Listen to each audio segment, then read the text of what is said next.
The bitter wind howled through the streets of Silver Creek, Colorado, on that fateful December night in 1878, as Sophia Miller clutched her wailing infant daughter against her chest, desperately trying to shield the tiny body from the relentless snow. Her tears froze against her pale cheeks as she sank to her knees on the church steps, the last of her strength finally giving out. Sophia had walked for miles through the blizzard, fleeing the empty cabin she once called home, seeking sanctuary in the only place she thought might take pity on a widow and her 3-month-old child. But the church doors remained locked, the windows dark, and no one answered her weak knocks. As her baby's cries grew more desperate, Sophia felt her hope slipping away with each labored breath that formed white clouds in the frigid air. "Please, Emma," she whispered to her daughter, her voice breaking. "Please hold on, someone will come." It was then she heard the crunch of boots in snow, growing louder as they approached. Through the swirling white, a tall figure emerged broad-shouldered and moving with purpose despite the gale. When he reached the church steps, the stranger paused, taking in the sight of the young woman and her child huddled against the unforgiving cold. "Madam," came a deep voice as he removed his hat, "you shouldn't be out in this weather." Sophia looked up through tear-blurred eyes to see a man with a weathered face and kind eyes, concern etched across his features. His dark hair was flecked with snow, and a day's worth of stubble shadowed his jaw. "The church, I thought." She stammered, her voice barely audible over the wind and her baby's cries. Without hesitation, the man shrugged off his heavy buffalo coat and wrapped it around both Sophia and her daughter. The sudden warmth was overwhelming, and Emma's cries began to soften. "Name's Caleb," he said, crouching beside them. "Caleb Dawson. Pastor Jenkins isn't here rode out to the Reynolds place yesterday when their boy took ill." He glanced at the baby, now quieting in the warmth of his coat. "Your little one needs shelter, and so do you." "I have nowhere to go," Sophia admitted, shame burning her cheeks despite the cold. Caleb's expression softened. "My ranch isn't far, got a warm fire and hot food. You and your baby are welcome until this storm passes." In that moment, with Emma quieting against her chest and this stranger's kindness wrapping around her like his coat, Sophia made a choice that would forever alter the course of her life. "Thank you," she whispered, allowing Caleb to help her to her feet.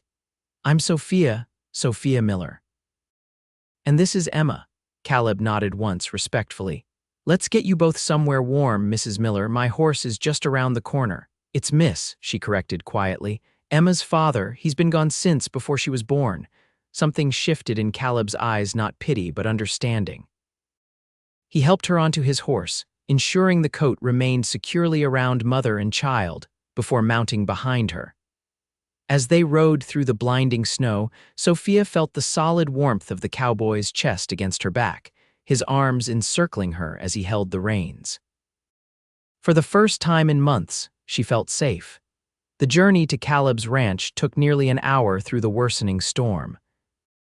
By the time the shadowy outline of a sturdy log cabin came into view, Emma had fallen asleep, and Sophia was fighting to keep her own eyes open, exhaustion threatening to overtake her. "Almost there," Caleb said, his breath warm against her ear. The cabin was modest but solid, with smoke curling from the stone chimney. As they approached, a lantern flickered to life in the window, and the door swung open to reveal an older man with silver-streaked hair. "Thought you might have gotten caught in town, boss," the man called out, then stopped short when he noticed Sophia and the baby. "What's this now? Found them at the church steps, Joe," Caleb explained as he dismounted and reached up to help Sophia down. "Miss Miller and her daughter need shelter from the storm." Joe nodded without further questions, stepping aside to let them enter. The warmth of the cabin enveloped Sophia like an embrace, and she swayed slightly on her feet. "Let's get you settled by the fire," Caleb said, guiding her to a rocking chair near the hearth. "Joe, can you fix up some hot coffee and stew?" "Already on it," the older man replied, moving to the iron stove in the corner. Sophia sank into the chair, carefully adjusting Emma in her arms. The baby's face was flushed from the cold, but her breathing had steadied. Looking around, Sophia took in the simple but comfortable furnishings: a wooden table with 4 chairs, bookshelves lined with volumes, a desk in the corner covered with papers, and several doors leading to what she assumed were bedrooms. "This is your home?" she asked, her voice hoarse from the cold. Caleb nodded, hanging his hat on a peg by the door. "Home and headquarters. I run the Double D Ranch, about 5,000 acres, mostly cattle." He knelt by the fire, adding another log. "It's not much, but it's warm and dry."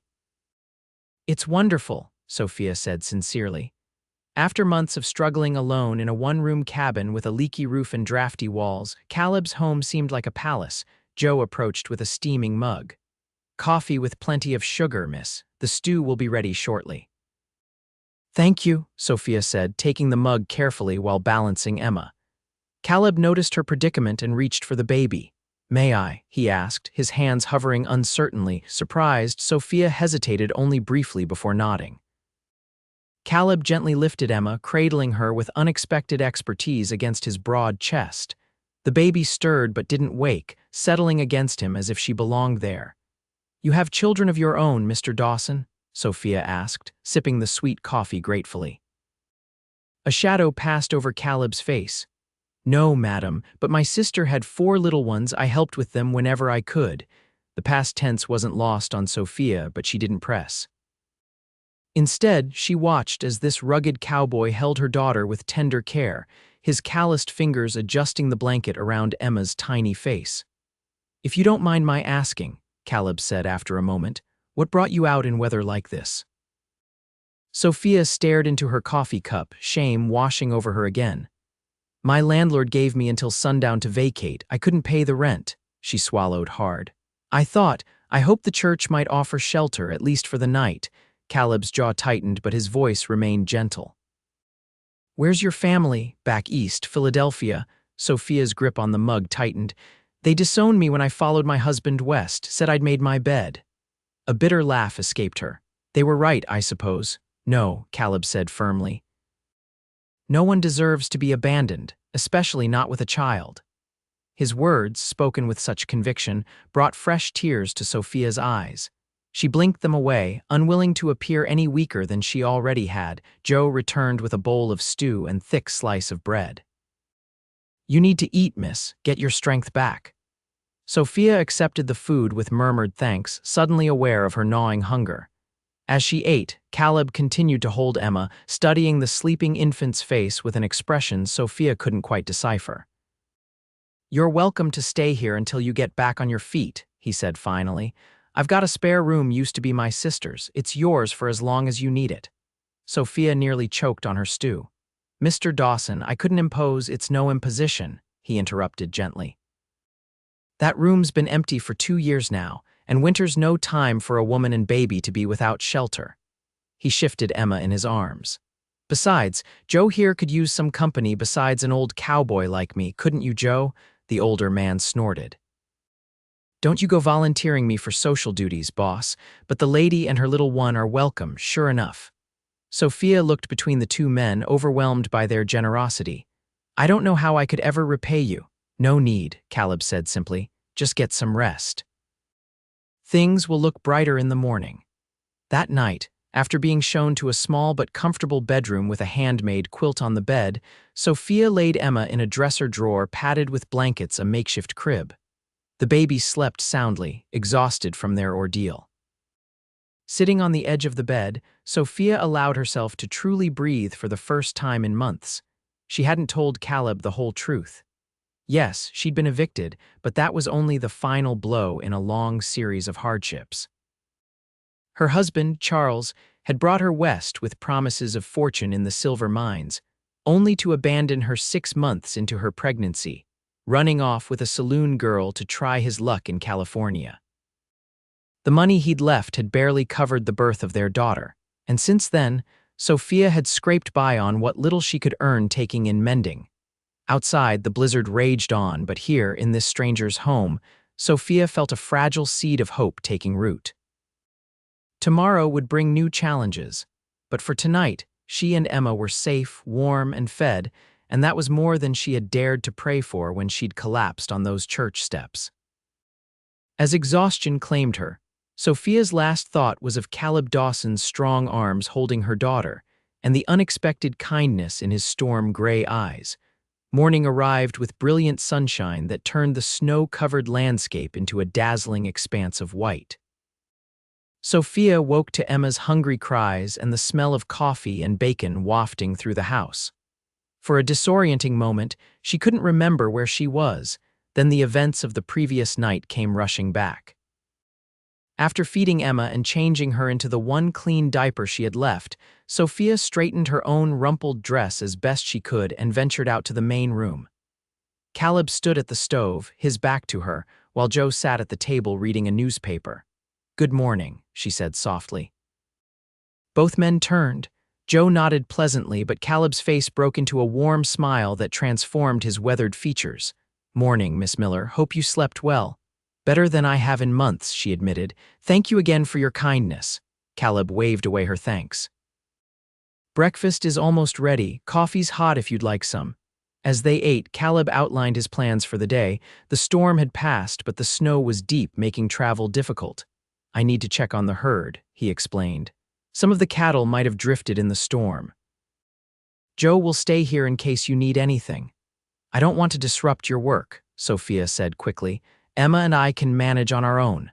Caleb studied her for a moment. "It's no disruption, but I was thinking if you're feeling up to it, maybe you could help Joe with dinner. He's a fair cook, but his biscuits could use a woman's touch." He winked at Joe, who scowled good-naturedly. "My biscuits are just fine, thank you very much." Sophia smiled, grateful for the opportunity to be useful. "I'd be happy to help, it's the least I can do." After breakfast, Caleb donned his heavy coat and hat, preparing to head out. At the door, he paused, turning back to Sophia, who stood with Emma in her arms. "There's something else," he said, seeming uncharacteristically hesitant. "I've got some baby things in the storeroom. They were my niece's, might be something useful for your little one." The simple offer brought a lump to Sophia's throat. "That would be, thank you." With a nod, Caleb left, and Joe showed Sophia to the storeroom off the kitchen. Inside, several wooden crates were stacked neatly against the wall. Joe pulled one down and opened it, revealing neatly folded baby clothes, blankets, and even a small wooden cradle.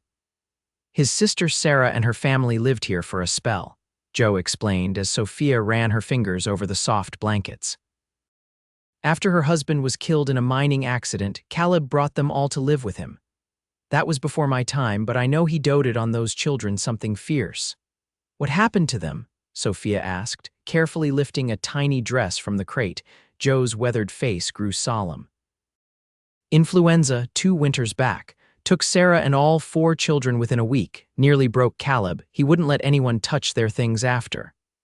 Sophia's hand stilled on the fabric. "And he's offering these to us. First time I've seen him open these crates since it happened," Joe confirmed. "You must have made quite an impression, Miss Miller." The weight of Caleb's gesture settled on Sophia's shoulders. These weren't just baby items, they were precious memories of loved ones lost. That he would share them with her and Emma spoke volumes about the man's character. Throughout the day, Sophia made herself useful around the cabin. She prepared a simple stew for dinner, baked fresh bread, and aired out the baby clothes, which smelled of cedar and storage but were otherwise in perfect condition. The cradle, once wiped down, fit perfectly beside her bed, and Emma seemed delighted with her new accommodations, cooing and kicking her legs when Sophia laid her in it. By late afternoon, Sophia had settled into a rocking chair by the window, mending one of Caleb's shirts that Joe had sheepishly handed her from a pile of clothes needing repair. As her needle flashed in and out of the fabric, she watched the snow-covered yard, wondering when Caleb would return. As if summoned by her thoughts, a figure on horseback appeared at the edge of the property. Sophia recognized Caleb's broad-shouldered silhouette immediately, and an unexpected warmth spread through her chest. She watched as he dismounted and led his horse to the barn, his movements efficient despite what must have been hours in the saddle. When he entered the cabin some minutes later, the scent of cold air and leather came with him. His cheeks were ruddy from the wind, his hair tousled when he removed his hat. He stamped the snow from his boots and hung his coat by the door before noticing Sophia in the rocking chair. "Something smells mighty good," he said, his eyes crinkling at the corners when he smiled. Miss Miller's been busy, Joe called from the kitchen. Made bread and stew, fixed up that cradle for the little one, and even tackled your sorry excuse for a mending pile. Caleb's gaze fell to the shirt in Sophia's hands, and a faint flush colored his cheeks. You didn't have to do that. I wanted to, she replied simply. It's not much compared to what you've done for us. Later, as they sat around the table eating dinner, Sophia noticed how Caleb kept glancing at Emma, who was sleeping peacefully in her new cradle. There was something in his expression, a mixture of pain and tenderness that made her heart ache for him. I hope it wasn't too difficult, she said quietly when Joe had gone outside to check on the animals. Seeing Emma use your niece's things. Caleb looked startled, then his expression softened. Joe told you about Sarah and the children? Sophia nodded. I'm sorry for your loss. If it's too painful, no, he interrupted gently. No, it's good to see those things being used again. Sarah would have wanted that. He hesitated, then added, her youngest was just a little older than your Emma when we lost them. Caroline, we called her Carly. She had the sweetest laugh. The raw grief in his voice moved Sophia deeply. Without thinking, she reached across the table and placed her hand over his. Thank you for sharing them with us. I'll take good care of everything, I promise. Caleb turned his hand beneath hers, his calloused palm rough against her skin as he gave her fingers a gentle squeeze. I know you will. That moment marked a shift between them, a quiet acknowledgement of shared understanding. As the days passed, they fell into an easy routine. Caleb would rise before dawn to tend to the ranch work, while Sophia cared for Emma and kept the cabin in order. In the evenings, they would gather around the fire, sometimes talking, sometimes simply enjoying the comfortable silence. A week after her arrival, Sophia approached Caleb as he sat at his desk reviewing ranch accounts. I've been thinking, she began hesitantly, about how I might contribute more. Caleb looked up, setting aside his papers. You're already doing plenty around here. It's not enough, she insisted. You've given us shelter, food, clothing for Emma. I need to earn my keep properly. He studied her thoughtfully. What did you do before in Philadelphia? I was a teacher, she admitted. At a small girls' school, literature and mathematics primarily. Surprise flickered across Caleb's face. A teacher, that's impressive, Sophia shrugged, suddenly self-conscious. It was a different life. Well, Caleb said, leaning back in his chair, as it happens, Silver Creek schoolteacher left last fall, got married and moved to Denver. The town's been looking for a replacement. Hope flared in Sophia's chest. Are you serious? Completely. Classes have been suspended since November. He drummed his fingers on the desk. The school board meets tomorrow afternoon. I could take you into town, introduce you. But Emma, Joe can watch her, Caleb suggested, or she could come with us. Either way, it's no trouble. Sophia clasped her hands tightly, overwhelmed by the possibility. A teaching position would mean independence, a chance to provide for her daughter without relying on charity. Thank you, she whispered. I'd like that very much. The next day, dressed in her best and only good dress, which she'd carefully pressed, Sophia rode into Silver Creek with Caleb. They had decided to bring Emma along, bundled warmly against the winter chill.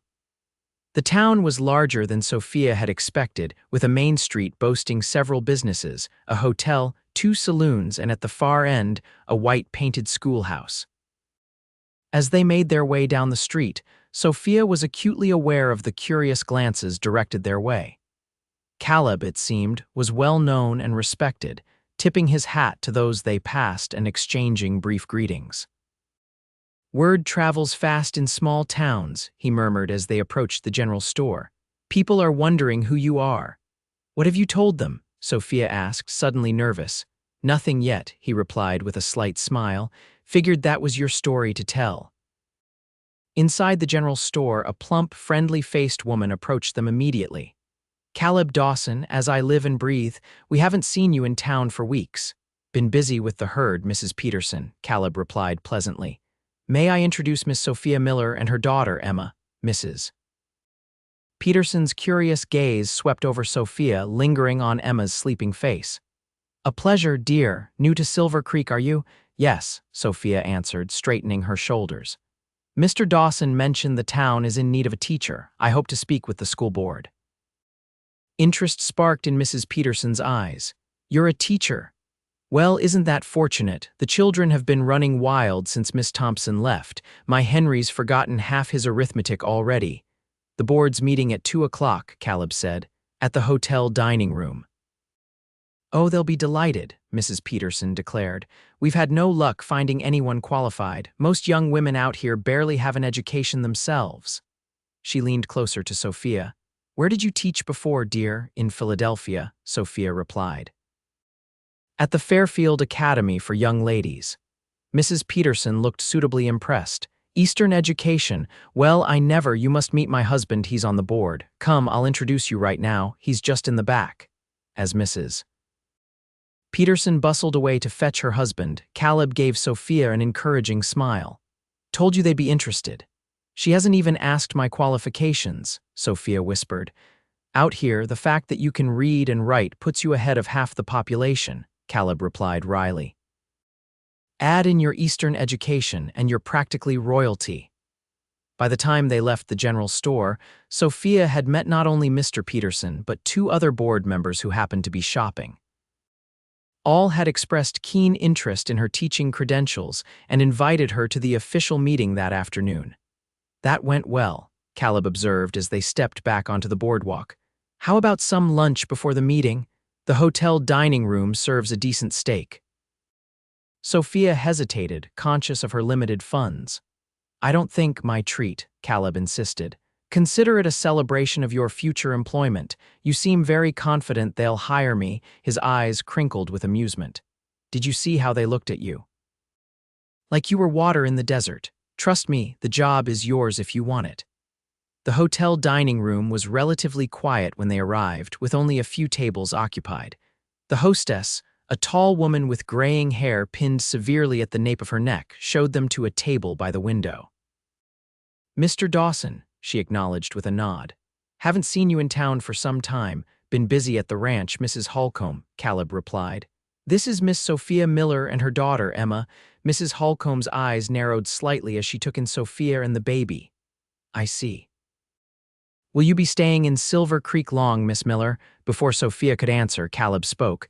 "Miss Miller is here to meet with the school board. She's a qualified teacher from Philadelphia." "Is that so?" Something in Mrs. Holcomb's tone shifted. "Well, we have been in need of a teacher. The children are falling behind terribly."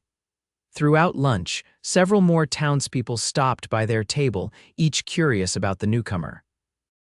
Sophia found herself repeating her background multiple times, always aware of the questioning glances at Emma and the noticeable absence of a wedding ring on her finger. "They're wondering about my situation," she murmured to Caleb after a particularly pointed inquiry from the banker's wife about Mr. Miller. Caleb's jaw tightened. "Small towns run on gossip, don't let it trouble you." "But it might affect my chances with the school board," Sophia worried. "A widow with a child is one thing, but if they suspect—" "They'll hire you because you're qualified," Caleb said firmly. "And if they're foolish enough to let gossip stand in the way of their children's education, then they don't deserve you." His unwavering support bolstered Sophia's confidence. By the time the school board convened, she felt prepared to face their questions, personal or professional. The meeting went better than she dared hope. The 5 board members, Mr. Peterson, the banker Mr. Simmons, Dr. Whitaker, Reverend Collins, and Mrs. Beaumont, the mayor's wife, listened attentively as Sophia outlined her teaching experience and educational philosophy. "And you would be comfortable teaching children of various ages and abilities?" Reverend Collins asked. "Our school has students from 6 to 16 years, all in one room." "I'm quite familiar with the one-room schoolhouse model," Sophia assured him.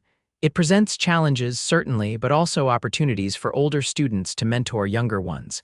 Mrs. Beaumont cleared her throat delicately. "And your personal situation, Miss Miller? A teaching position requires certain moral standards." Sophia felt her cheeks warm but met the woman's gaze steadily. "I am a widow, Mrs. Beaumont. My husband passed before our daughter was born." It wasn't entirely a lie. Charles was dead to her, even if he still drew breath somewhere in California. "I see," Mrs. Beaumont murmured, looking slightly mollified. "And your living arrangements in Silver Creek?" Miss Miller and her daughter are staying at my ranch for the time being, Caleb interjected smoothly, until suitable housing can be arranged in town. Dr. Whittaker nodded approvingly. Very generous of you, Dawson. Well, speaking for myself, I believe Miss Miller would be an excellent addition to our community. Her credentials are impressive. The others murmured agreement, even Mrs. Beaumont, though she did so with visible reluctance. Then it's settled, Mr. Peterson declared. Miss Miller, we'd like to offer you the position of teacher at Silver Creek School starting immediately.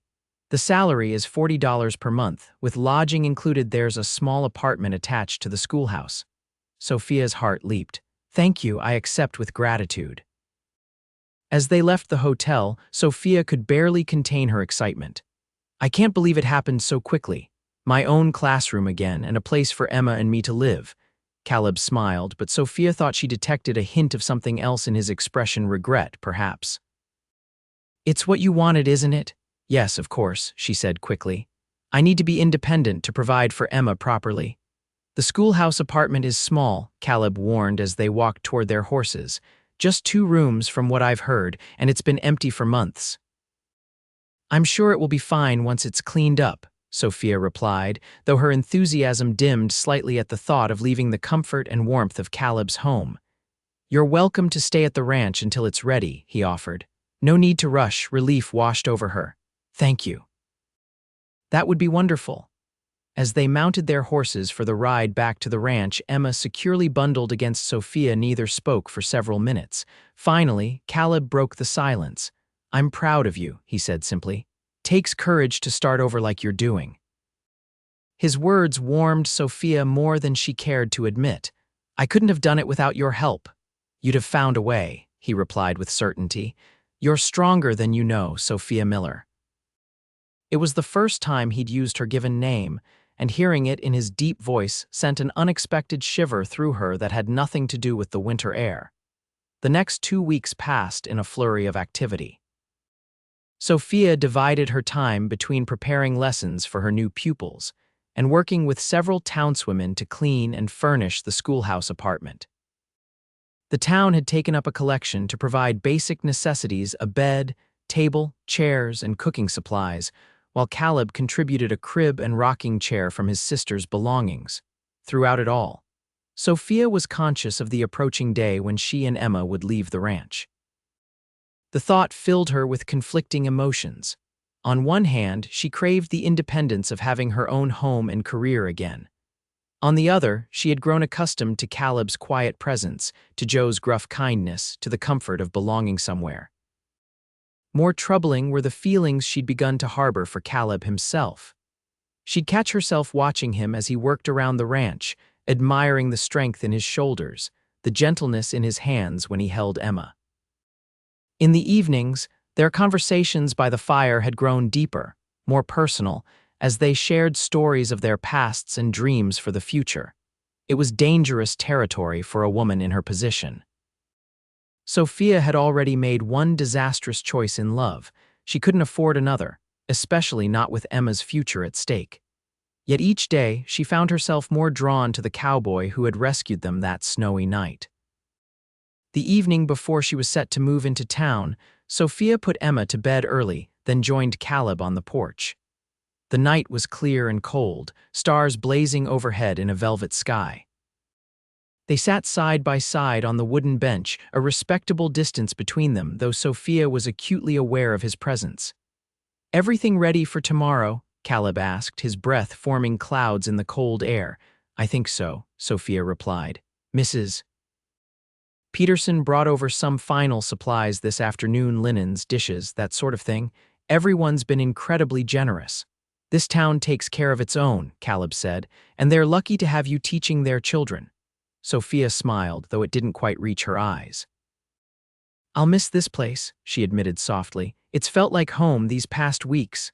Caleb was silent for a long moment. You know, he finally said, his voice low, the offer still stands. You and Emma are welcome to stay here as long as you like. Sophia's heart quickened. That's very kind, but I need to stand on my own feet, for Emma's sake. I understand that, Caleb said, turning to face her. In the moonlight, his features were cast in silver and shadow, but there's another way it could work. What do you mean? Sophia asked, though something in his tone made her suspect what was coming. Caleb took a deep breath. I'm not good with words, Sophia, never have been, but these weeks with you and Emma, they've changed something in me. He hesitated, then continued. I know it hasn't been long, and maybe I'm a fool for asking, but would you consider making this arrangement permanent? Sophia's breath caught. Caleb, I'm asking if you'd marry me, he said plainly. Not right away, we could have a proper courtship first, if that's what you want. But I care for you, Sophia, and I love that little girl like she was my own blood. Tears pricked at Sophia's eyes. The sincerity in his voice was unmistakable, and part of her wanted nothing more than to say yes, to build a life with this good, kind man who had already given them so much. I care for you too, she whispered. More than I thought possible after everything that happened with Charles, but marriage, Caleb, are you certain? I come with complications with a past. We all have pasts, he replied, reaching for her hand. His palm was warm against her cold fingers. I'm not asking for perfection, Sophia, just a chance to build something real together. A tear slipped down her cheek. I need time to think, this is so unexpected. Caleb nodded, giving her hand a gentle squeeze before releasing it. Take all the time you need, I'm not going anywhere. They sat in silence for several minutes, the weight of his proposal hanging between them. Finally, Sophia stood. I should check on Emma, she said softly, and we both have an early morning tomorrow. Caleb rose as well, towering beside her in the darkness. Whatever you decide, Sophia, know that you and Emma will always have a place here. Inside, as Sophia prepared for bed, her mind raced with possibilities. Marriage to Caleb would provide security for her and Emma, certainly, but was that enough reason to accept? Her first marriage had been built on similar practical considerations, with disastrous results, yet Caleb was nothing like Charles. Where her husband had been charming but fundamentally selfish, Caleb was steady and giving. Where Charles had seen Emma as a burden, Caleb treated her with genuine love. And then there were her own feelings, the warmth that spread through her when Caleb smiled, the sense of rightness she felt in his presence, the way her heart seemed to recognize something in him that it had been searching for all along. Morning came too quickly. Sophia rose before dawn, feeding and dressing Emma with care. Her own belongings were few enough to fit in a single carpet bag, but Emma's things, the clothes and toys that had once belonged to Caleb's nieces and nephews, filled a small trunk. When she emerged from her room, Caleb was already in the kitchen, coffee brewing on the stove. He looked up when she entered, his expression carefully neutral. Morning, he said. Sleep well? Not really, Sophia admitted. Too much on my mind, he nodded, understanding in his eyes. Wagon's hitched whenever you're ready. Joe's loading your trunk. Thank you. Sophia hesitated, then said, Caleb, about last night, he held up a hand. You don't need to say anything now. Like I said, take your time. The ride into town was quiet, with only Emma's occasional babbling breaking the silence.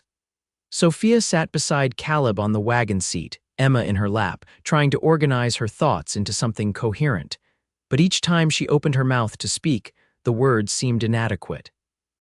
The schoolhouse looked cheerful in the morning light, its white clapboard walls freshly painted, smoke curling from the chimney where someone had thoughtfully started a fire to warm the apartment.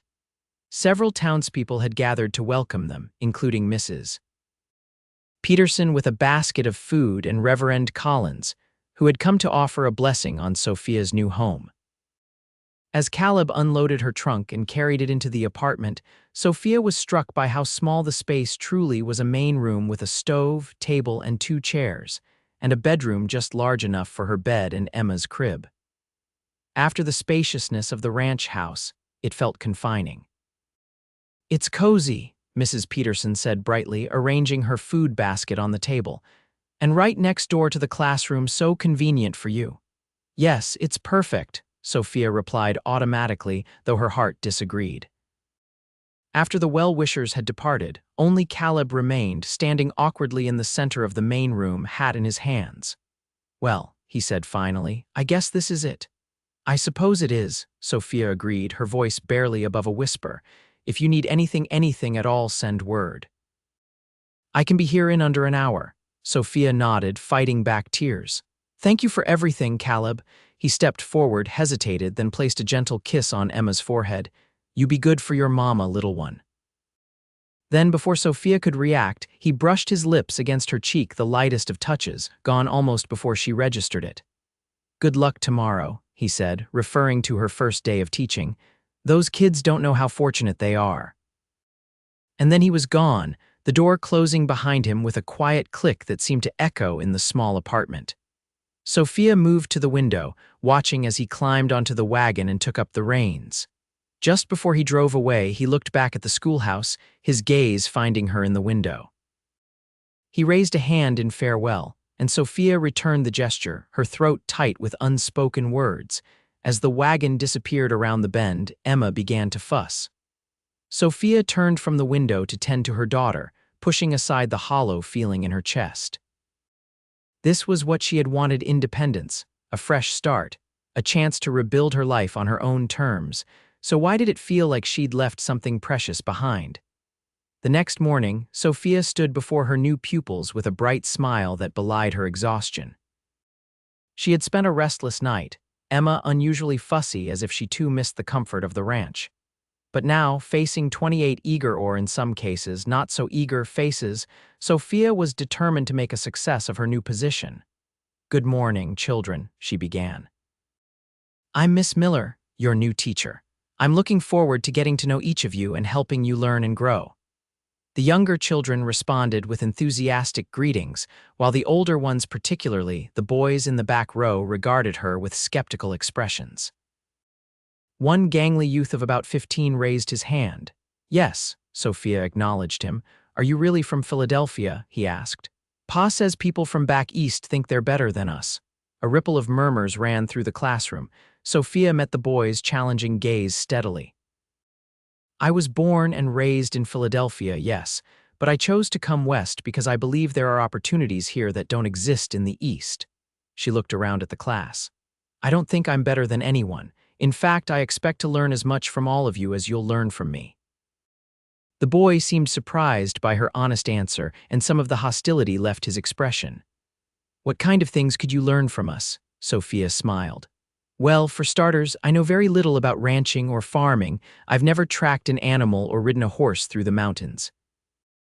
I can't identify which plants are safe to eat in the wild or predict the weather by looking at the sky." She paused. "These are all valuable skills that many of you probably take for granted." Her words had the desired effect. The children sat up straighter, pride evident in their faces at the acknowledgement of their practical knowledge.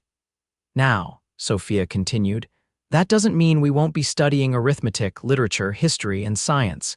These subjects are equally important.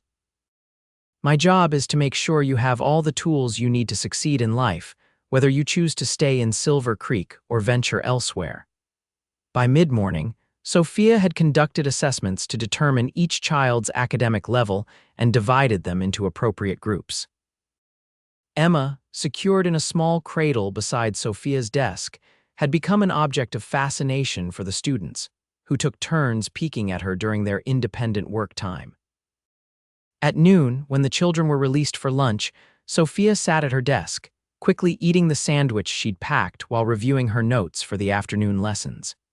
She was so absorbed in her work that she didn't notice the visitor until a shadow fell across her papers. Looking up, she was startled to find Caleb standing in the doorway, hat in hand. "Caleb, I mean Mr. Dawson," she corrected herself, suddenly conscious of maintaining professional boundaries. "Is something wrong?" He shook his head, stepping into the classroom. "Nothing wrong. I was in town on business and thought I'd see how your first day was going." His gaze moved to Emma, who was awake and cooing in her cradle. "And check on this little lady, of course."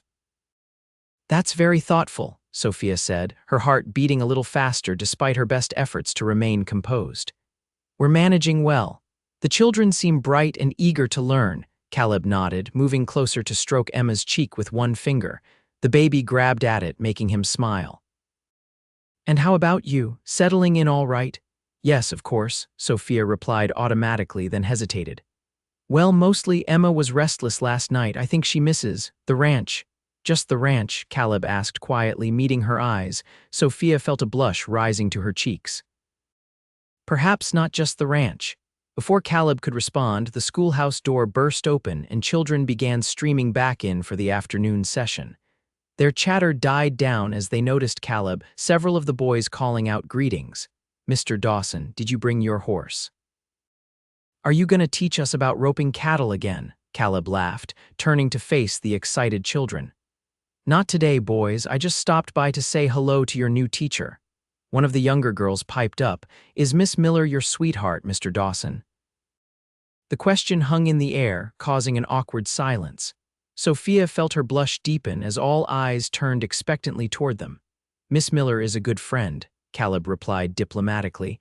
"Now, I believe it's time for your lessons, isn't it?" The children reluctantly returned to their seats, though Sophia noticed several of the girls whispering behind their hands, casting speculative glances her way. "I should go," Caleb said, replacing his hat. "Didn't mean to disrupt your class." "It's fine," Sophia assured him. "Thank you for checking on us." As he turned to leave, he paused.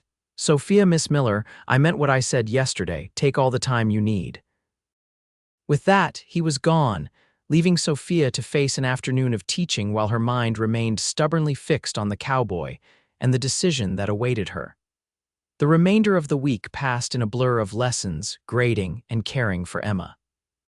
While Sophia found satisfaction in teaching again, the nights in the small apartment were lonely. She missed the companionable evenings by the fire with Caleb and Joe, the sense of belonging she'd felt at the ranch on Friday afternoon as she dismissed the children for the weekend. Mrs. Peterson appeared at the schoolhouse door. "Miss Miller, how lovely to see the children so engaged," she exclaimed. "The town is already singing your praises." "Thank you," Sophia replied, gathering her materials. "They're wonderful students, Mrs. Peterson helped her erase the chalkboard, chatting about town news. "Oh, and we're having a social tomorrow evening at the church, nothing formal, just a potluck supper and some music. The whole town will be there. You must come." Sophia hesitated. "That's very kind, but Emma, bring the baby, of course," Mrs. Peterson insisted. "Everyone's eager to get to know you better." She lowered her voice conspiratorially. "I happen to know that Caleb Dawson will be attending. He rarely comes to town socials." Sophia busied herself with tidying her desk to hide her reaction. "Is that unusual?" "Oh my, yes. Ever since his sister and her children passed, he's kept to himself mostly. Ranch work, he says, but we all know it's the grief." Mrs. Peterson studied Sophia with shrewd eyes. "He seems different lately, though, lighter somehow." Unsure how to respond, Sophia simply smiled. "I'll try to attend the social. It would be nice to meet more of the community." That night, as she prepared for bed, Sophia found herself considering what to wear to the social. Her wardrobe was limited to the blue dress she'd worn to the school board meeting, a serviceable brown day dress, and the gray wool she wore for teaching. None seemed quite right for a social gathering. As if in answer to her unspoken dilemma, a knock came at her door the following morning. Opening it, she found a young girl, one of her students, holding a large package. "Morning, Miss Miller," the girl chirped. "Mrs. Beaumont asked me to bring this to you. She says it's for the social tonight." Puzzled, Sophia accepted the package. "Thank you, Lily. Please tell Mrs. Beaumont I'm grateful." Inside the package was a dress of deep green wool, simply cut but elegantly trimmed with black velvet at the collar and cuffs. A note accompanied it. "Every new teacher needs a proper social dress. Consider it a welcome gift from the ladies of Silver Creek, Mrs. Beaumont." Sophia was touched by the unexpected generosity, especially from Mrs. Beaumont, who had seemed the most reserved about her appointment. Perhaps the mayor's wife was warming to her after all. That evening, with Emma freshly fed and dressed in one of the pretty gowns from Caleb's niece, Sophia made her way to the church hall. The sound of laughter and music spilled into the night as she approached, and for a moment, nervousness overcame her. Would she truly be accepted here? A widow with a baby and no family connections. Taking a deep breath, she pushed open the door. The hall was decorated with lanterns and evergreen boughs, tables laden with food lining one wall. A small group of musicians played in the corner and several couples were already dancing. "Miss Miller," Mrs. Peterson called, hurrying over. "Don't you look lovely? And little Emma too. Come, let me introduce you to everyone you haven't met yet." For the next hour, Sophia was guided from group to group, meeting what seemed like the entire population of Silver Creek. Everyone was welcoming, though she noticed a few curious glances and overheard whispered speculations about her relationship with Caleb Dawson. Speaking of whom, Sophia scanned the room repeatedly but saw no sign of the cowboy.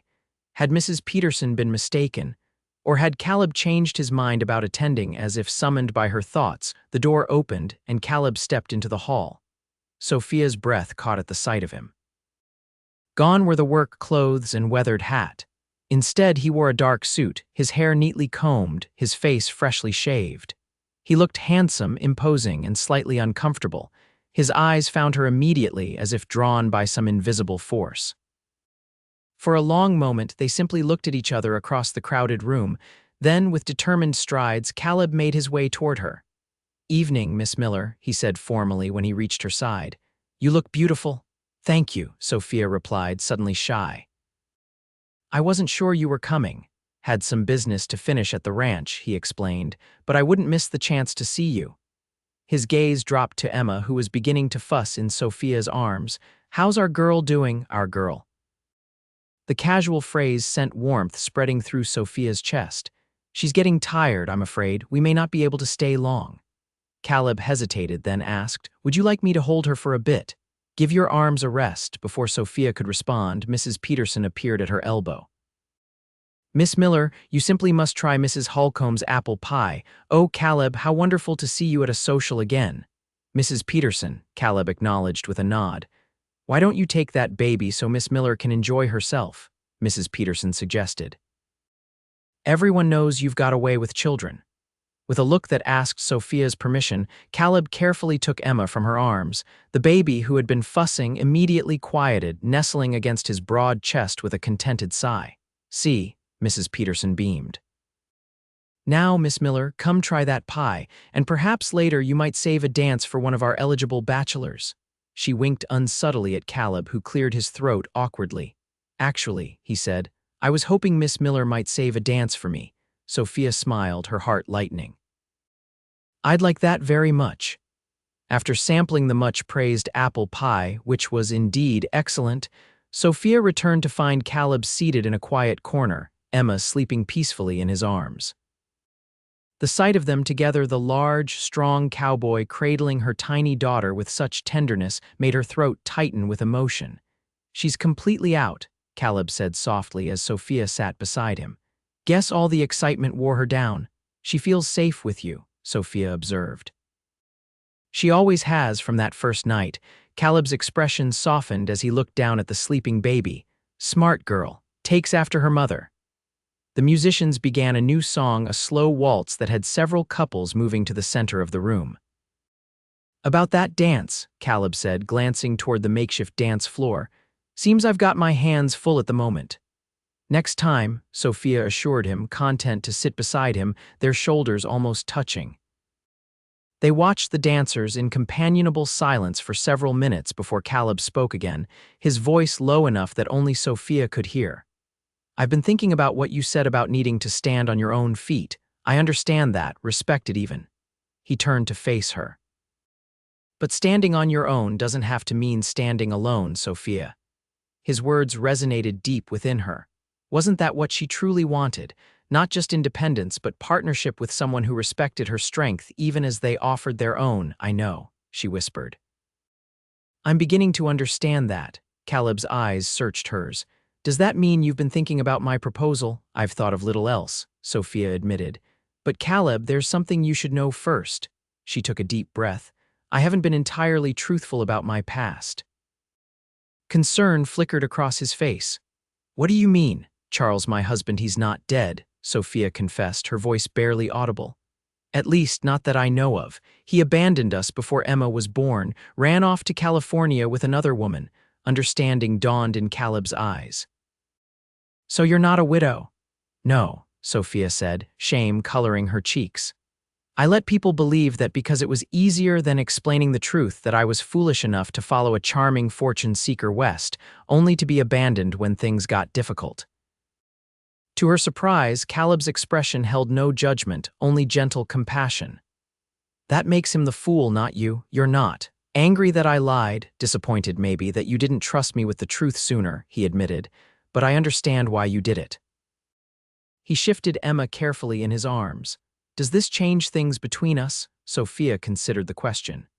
Legally, I'm still married, though I have no idea where Charles is or if he's even alive. I don't know if I can marry again. We can find out, Caleb said with quiet determination. Silver Creek has a lawyer, Franklin Mayers. He handles most legal matters for the county. If you want, we could consult him, see what options you have. Hope flickered in Sophia's heart. You'd still want to marry me knowing this. Sophia, Caleb said, his voice rough with emotion, I'd wait years for you if necessary. What matters to me is that you and Emma are in my life. The rest we'll figure it out together. Tears pricked at Sophia's eyes. I don't deserve you, Caleb Dawson.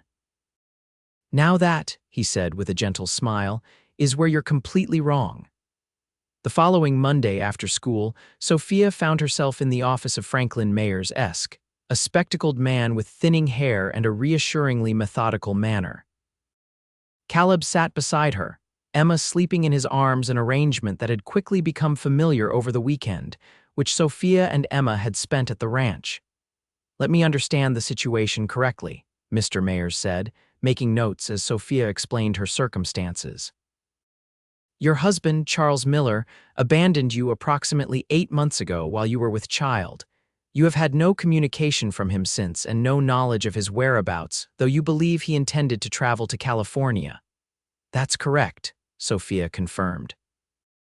And you wish to know your legal options regarding dissolution of the marriage? Yes, she replied, glancing at Caleb, who gave her an encouraging nod. Mr. Mayers removed his spectacles, polishing them thoughtfully. Colorado territory law permits divorce on grounds of abandonment, among other causes. However, the process typically requires notification of the absent spouse. Sophia's heart sank. But if I don't know where he is, in cases where the spouse cannot be located, Mr. Mayers continued, the court may allow publication of notice in newspapers both here and in California, since you have reason to believe he went there. If no response is received within a specified period, the court can proceed with the divorce decree. How long would that take? Caleb asked. The entire process, 6 months to a year, depending on court schedules and whether your husband contests the divorce. Mr. Mayers replaced his spectacles. However, there is another possibility given the circumstances. Both Sophia and Caleb leaned forward expectantly. Abandonment for 1 year or more can be grounds for presumption of death in certain jurisdictions, the lawyer explained. If you were to wait a few more months until the full year has passed, you could petition the court to declare him legally dead, which would make you a widow in fact as well as in public perception. Caleb frowned. That seems extreme. It is, Mr. Mayers agreed. And I would normally recommend the divorce proceedings. But given Miss Miller's position in the community as a teacher, the scandal of a divorce might be problematic, especially in a small town like Silver Creek. Sophia understood his meaning all too well. Despite progress in women's rights, a divorced woman, particularly one with a child, faced significant social stigma. It could cost her the teaching position she'd worked so hard to secure. What would you advise? She asked quietly. Mr. Mayers considered for a moment. Begin the divorce proceedings through publication. If after the required notices have been published, your husband doesn't appear, we can then decide whether to proceed with the divorce or petition for a declaration of death. Either way, you would be legally free to remarry. As they left the lawyer's office, Sophia felt simultaneously lightened and burdened. A path forward existed, but it would require patience and public exposure of her situation. What are you thinking? Caleb asked as they walked toward his wagon. I'm thinking I should have told the truth from the beginning, Sophia replied ruefully. Now I'll have to explain to the school board why their widow is suddenly seeking a divorce. Caleb helped her into the wagon, carefully passing Emma up to her before climbing in himself. You did what you had to do to protect yourself and your daughter. No one who matters will fault you for that. You sound very certain. I am, he said, taking up the reins. This town has accepted you because they can see what I see, a strong, capable woman who cares deeply about her child and her students. The circumstances of your marriage won't change that. His confidence bolstered her resolve. Then I'll speak to the board tomorrow, explain everything. Would you like me to be there? Caleb offered. Sophia considered, then shook her head.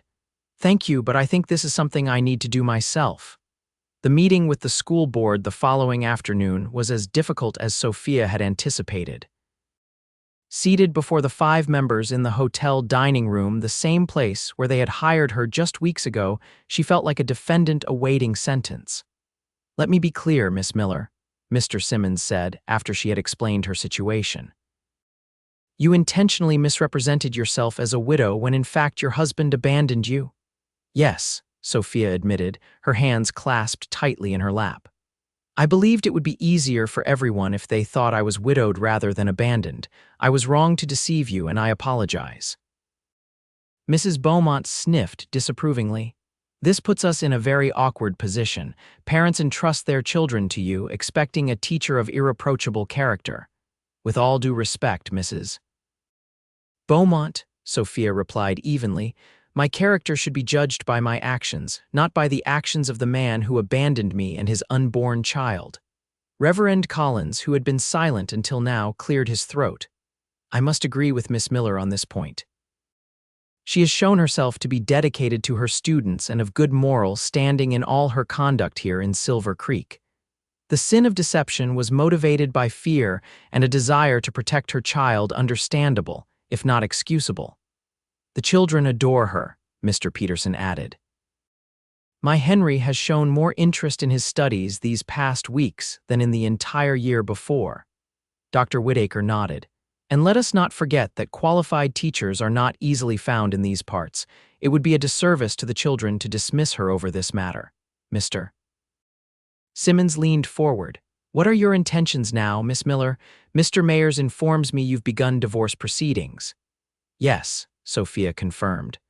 I intend to legally dissolve my marriage to Charles Miller and establish a permanent home here in Silver Creek for myself and my daughter. The board members exchanged glances, some sort of unspoken communication passing between them. Finally, Mrs. Beaumont spoke. We will need to discuss this matter privately. Please wait outside, Miss Miller. The next 15 minutes were among the longest of Sophia's life as she paced the hotel lobby, mentally preparing herself for the possibility of dismissal. What would she do if they fired her? Where would she go? The thought of leaving Silver Creek, of leaving Caleb, created a physical ache in her chest. When the dining room door finally opened, Reverend Collins beckoned her back in. The faces of the board members gave nothing away as she took her seat once more. Miss Miller, Mr. Simmons began formally. After careful consideration, the board has decided to retain you as teacher of Silver Creek School. Relief flooded through Sophia, so intense she felt momentarily light-headed. Thank you, she managed to say. However, Mrs. Beaumont interjected, we have conditions. First, you will make no further misrepresentations of any kind. Second, your conduct must remain above reproach in all respects. And third, until your marital status is resolved legally, you will refrain from any entanglements that might cause scandal. The meaning was clear: no public courtship with Caleb Dawson until her divorce was final. I understand, Sophia said, accepting the restrictions as a small price to pay for keeping her position. Very well, Mr. Simmons concluded. You may continue your duties as normal. The board considers this matter closed, provided our conditions are met.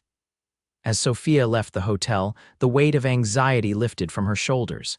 She had kept her job, maintained her independence, and taken the first step toward a future with Caleb. The path ahead would require patience, but for the first time since Charles's abandonment, Sophia felt genuinely hopeful. That evening, she wrote a note to Caleb, explaining the board's decision and their conditions. Joe delivered his reply the following morning, a simple message that warmed her heart. Some things are worth waiting for. Sunday dinner at the ranch. Emma misses the chickens. C. Spring arrived in Silver Creek with a burst of wildflowers and the promise of new beginnings. Sophia's divorce proceedings continued through the required publications in newspapers across Colorado and California, with no response from Charles. Her position at the school grew more secure as students thrived under her teaching, and even Mrs. Beaumont had begun to warm to her, inviting Sophia and Emma to tea on several occasions, though she and Caleb maintained a careful public distance, respecting the school board's conditions. Sophia and Emma spent most Sundays at the ranch. These visits became the highlight of Sophia's week, watching Emma crawl through the grass chasing butterflies, helping Joe in the kitchen, sitting on the porch with Caleb as the sun set, talking about everything and nothing. It was during one such Sunday in late April, as they sat side by side on the porch swing, that Caleb brought up the future. "Mr. Mayers says the publication period ends next month," he said, his voice casual though his eyes were intent. "No sign of Charles." "No," Sophia confirmed. "Not that I expected any." Caleb's hand found hers, his fingers intertwining with her own. "Have you decided, between the divorce and the other option?" Sophia had given this considerable thought over the past months. "The divorce," she said firmly. "I don't need Charles declared dead, I just need to be free of him, legally and honestly." Caleb nodded, relief evident in his expression. "Once it's final." "Once it's final," Sophia continued for him, squeezing his hand, "we can begin our courtship officially, if that's still what you want." His answer came not in words but in the gentle press of his lips against hers, their first kiss, brief but filled with promise. When he pulled away, the look in his eyes made Sophia's heart race. "I'll take that as a yes," she whispered, color rising to her cheeks. On a bright morning in June 1879, 6 months after she had collapsed on the church steps with a crying baby in her arms, Sophia stood before Judge Harrison in the Silver Creek courthouse. Beside her stood Mr. Mayers, presenting the final divorce petition. Having reviewed the evidence and documentation of abandonment, and noting that the respondent has failed to appear or contest despite proper notice, the judge declared, "This court grants the petition for divorce. You are hereby legally divorced from Charles Miller and may resume your maiden name if you so choose." "I'll keep Miller, Your Honor," Sophia replied, "for my daughter's sake." Outside the courthouse, Caleb waited, dressed in his Sunday best, hat in hand. When Sophia emerged, the question in his eyes was answered by her smile. "It's done," she said simply. Without a word, Caleb swept her into his arms, lifting her off her feet in an embrace that drew chuckles and a few knowing smiles from passers-by. When he set her down, his face was alight with joy. "Miss Miller," he said formally, though his eyes danced with mischief, "would you do me the honor of allowing me to court you properly, with picnics and buggy rides and all the things a lady deserves?" Sophia laughed, happiness bubbling up inside her. "Mr. Dawson, I would be delighted." Their courtship, once begun officially, progressed with a speed that raised eyebrows among the more conservative elements of Silver Creek society. But those who had witnessed their story unfold from that snowy night at the church to the careful friendship they had maintained during Sophia's divorce proceedings understood that theirs was no hasty romance, but rather a love that had grown steadily through shared challenges and mutual respect. By August, when Caleb formally proposed marriage on bended knee with a modest diamond ring that had belonged to his mother, no one in town was surprised. The wedding was set for October, after the harvest and before winter set in a practical consideration that suited them both. On their wedding day, Silver Creek Church was filled to capacity. Students, parents, ranchers, and townspeople gathered to witness the union of their beloved teacher and the respected rancher. Emma, now a year old and taking her first wobbly steps, was the center of attention in her white lace dress, toddling down the aisle ahead of her mother with a basket of flower petals, most of which ended up clutched in her tiny fist rather than scattered on the floor. Sophia, radiant in a cream-colored gown with pearl buttons, a gift from the town's ladies, felt a sense of homecoming as she walked toward Caleb. This was what she had sought all along, not just security or respectability, but genuine love and partnership with a man who saw her strength as something to admire rather than suppress. When Reverend Collins pronounced them husband and wife, Caleb's kiss was tender yet possessive, a promise of the life they would build together. The cheers that erupted from the congregation reflected the town's wholehearted approval of the match. The reception at the hotel was a joyous affair, with music, dancing, and enough food to feed half the county. As twilight fell, Sophia found herself standing beside Mrs. Beaumont, watching Caleb dance with Emma in his arms, the little girl squealing with delight as he twirled her gently. "You know," Mrs. Beaumont said thoughtfully, "when you first arrived in Silver Creek, I had my doubts about you." "I recall," Sophia replied with a smile, remembering the woman's initial coldness. "I was wrong," Mrs. Beaumont admitted, surprising Sophia. "You've proven yourself to be not only an excellent teacher but a woman of character and determination. Silver Creek is fortunate to have you." "Thank you," Sophia said, touched by the unexpected praise. "That means a great deal to me." Mrs. Beaumont patted her hand. "Be happy, my dear. You and that cowboy of yours deserve it." As the evening wound down, Sophia and Caleb said their goodbyes, leaving Emma in Joe's capable hands for the night. Their honeymoon would be brief, just 3 days at a hotel in Denver, but it was more than either had expected when they first met. In the privacy of their hotel room, as Caleb helped Sophia remove the pins from her hair, she caught his reflection in the mirror, his expression one of quiet wonder. "What are you thinking?" she asked softly.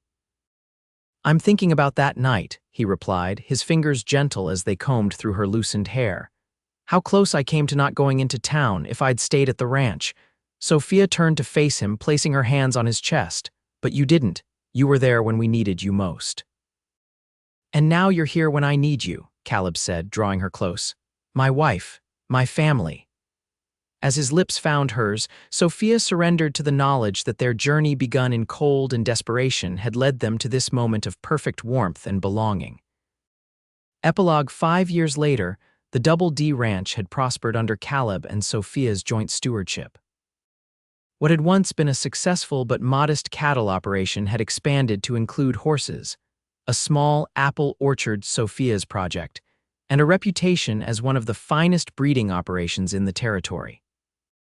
The ranch house, too, had grown additional rooms built to accommodate their expanding family. Emma, now 6 years old, raced across the yard, her dark braids flying behind her as she chased after her 3-year-old brother, Charlie. Behind them toddled 1-year-old Sarah, determined to keep up with her older siblings despite her unsteady legs. From the porch, where she sat grading papers, for she had continued teaching, though now only 3 days a week, Sophia watched her children with a heart full of contentment. Beside her, Caleb rocked gently in his chair, whittling a small wooden horse, a birthday gift for Emma. "Mama," Emma called, running toward the porch. "Charlie says girls can't be ranchers. Tell him he's wrong." Sophia exchanged an amused glance with Caleb. "Your father and I run this ranch together, Emma. What does that tell you?" Emma put her hands on her hips, turning to her brother with a triumphant expression. "See, I told you, when I grow up, I'm going to be a rancher and a teacher just like Mama." Charlie, his father's stubborn jawline already evident in his young face, conceded with reluctance. "Fine, but I get to be the boss." "We'll both be bosses," Emma declared magnanimously before racing off again, Charlie and Sarah following in her wake. Caleb chuckled, setting aside his whittling. "She's just like her mother, determined to do everything and do it well." "Is that a complaint, Mr. Dawson?" Sophia teased, laying down her pen. "A compliment, Mrs. Dawson," he replied, leaning over to kiss her cheek. "Always a compliment."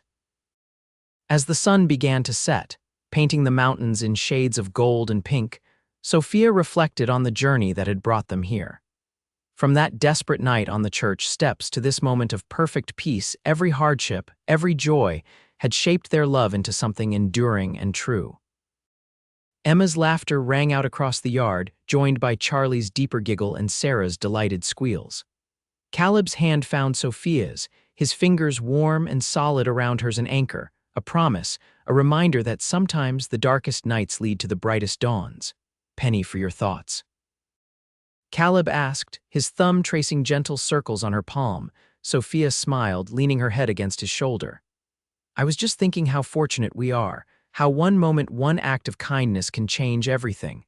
Caleb nodded, his gaze on their children, now playing beneath the old oak tree. "That night when I found you and Emma, I thought I was helping you." His voice softened. "Never realized you were actually saving me." As the first stars appeared in the deepening blue sky, Sophia and Caleb sat together in peaceful silence. Surrounded by the family, they had built a family born from compassion on a cold winter night, when a baby cried outside a church, and a cowboy wrapped them both in his coat.